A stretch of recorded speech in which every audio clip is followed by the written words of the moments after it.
Hey, it's Jessica Damasa with WTF Health. What's the future of health?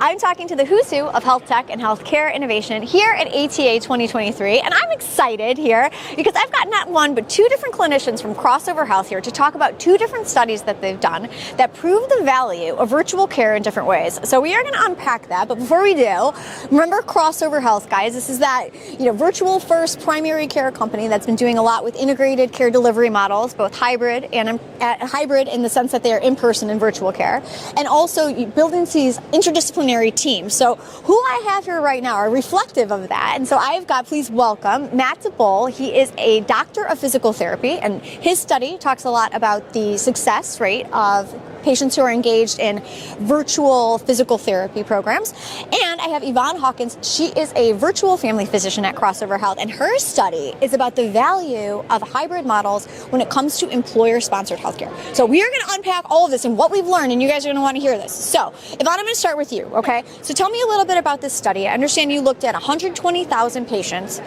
They're all in an employer-sponsored health plan, and you're looking at communicating, is a virtual and in-person hybrid care model really worth the value that we think it is? And what have you found out? Start a little bit by telling us about the study. Okay, so just what we did was, first of all, we had a hunch that our patients were healthier after the pandemic when we moved to more virtual visits, and then as we transitioned to in-person and virtual, we started seeing a trend. And so we decided to take a deep dive and take a look. And so like you said, the study involved 120,000 members over a period of approximately 3 years. Okay. And in that time frame, what we found was that care gap closures were accelerated, patient engagement was strengthened in the group of patients that specifically engaged in hybrid care, and that is virtual and in-person care, compared to those who only participated in in-person care.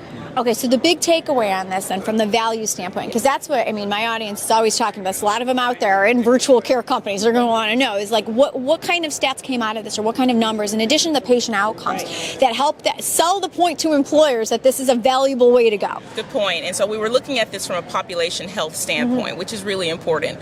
And so when we talk about value, we talk about how do we improve the lives of these patients. And so patients who have the diagnosis of diabetes who participated in virtual care were 1.5 times as likely to have their A1C controlled, their diabetes, their glucose levels were more controlled than the group of folks who only participated in in-person care, okay?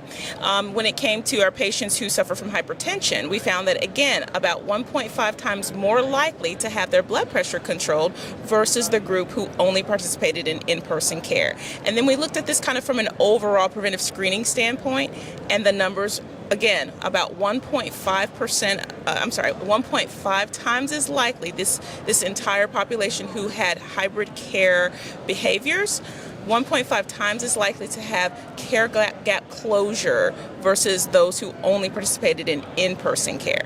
All right, and that's significant. Those are really cool numbers that not only show the improvement of the patient experience and the patient outcomes, but also then, you hate to talk about the dollars and cents behind it, but there's a significant cost savings then to an employer who has those folks that are participating in those care. Okay, great. All right, Matt, let's turn to you, because similar kind of outcome, I guess, in terms of proving the value of hybrid care, but specific to physical therapy. So tell me a little bit about the study. Yeah, so with the pandemic, we had to change our practice quite a bit. We know that physical therapy is traditionally done in person, and presenting it as a virtual option seems like an oxymoron. So we wanted to really separate it into two groups and see, was the value realized from a virtual perspective when comparing it to an in-person perspective. Okay, and what did you guys find out? Because this is one of those areas, virtual PT, that whole musculoskeletal care space, very hot right now. Mm-hmm. And it's typically, there's not a lot of adherence from patients over time because they can't get to their appointments, especially when they're in person. So what did you guys find out?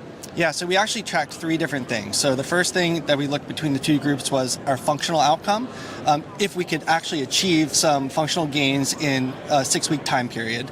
We also looked at our adherence to a care plan. We called that our attrition rate. And we also looked at therapeutic alliance. Okay. And so between those three things that we studied, we actually saw that the value in our functional outcomes was actually very comparable in person to the virtual experience. Okay, cool. And in our attrition rate, we saw there was much more engagement in the virtual space. I think that people were much more able to realize that there was touch points between the visits, and we kept connections with our members in a much better way, more significant. And maybe as a consequence of that, our therapeutic alliance was actually stronger in the virtual space. So in summary, I think we actually had a really successful pilot in terms of looking at this data set and saying there's a real value here to be realized in the virtual care space. Virtual physical therapy is a real thing. We love to hear that. You guys can find out all more about this if you head over to Crossover's website, and I'm sure you got all the numbers in there. But what I love about this is that in both cases, it really proves the value of that hybrid care model, which I think is like something that's really growing in popularity, especially post-pandemic, as people during pandemic invested into those kinds of technologies, and now they're like, okay, let's build out some models, but definitely proving the case.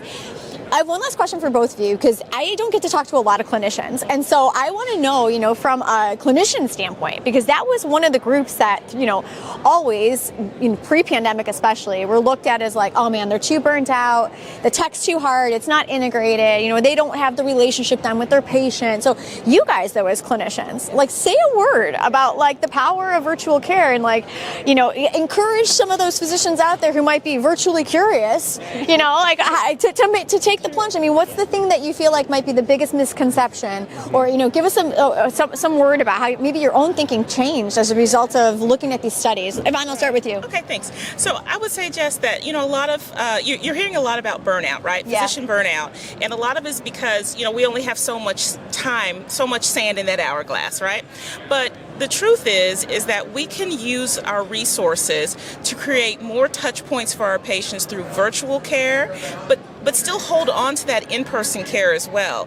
And by creating this hybrid space for our patients to engage with us, I think what providers will find is that they're going to get better outcomes, right? Not only does this offer high value for stakeholders, but it means better outcomes for patients and less burden on the caregivers, the primary caregivers. So I think that's something to consider, is utilizing hybrid care, virtual plus in-person, rather than relying so heavily on one or the other. I love that, taking that middle of the road approach. Okay, all right, Matt, for you, to the virtually curious clinician out there, what would you say? Yeah, well, actually, I'd have to piggyback on what Yvonne said around hybrid care. And I think, from our perspective in physical therapy, it's just another tool that we are now able to access in terms of using it for assessment, treatment, touch points, and it's incredibly freeing to find, wow, I can actually go beyond the visit, and at the end of the day, care is really just about communication. And so if you have a strong therapeutic alliance, if you're engaged with that member in their problems in the way that's really meaningful to them, you're going to be successful. So here's just one more avenue, one more tool to add it into your toolbox. I love that, one more avenue of communication. All right, well, great, you guys. Congratulations on the research studies. And yeah, again, you guys check those out. I mean, that's some good data validating for everybody all along. And I love that it's like doctor endorsed. So that's fantastic. I'm Jessica DeMassa. Thanks so much for joining us. You can catch more episodes with the people who are changing the future of healthcare over on my YouTube channel. It's youtube.com/WTF Health. Thanks so much again, Yvonne, Matt from Crossover Health. See you guys soon. Thanks.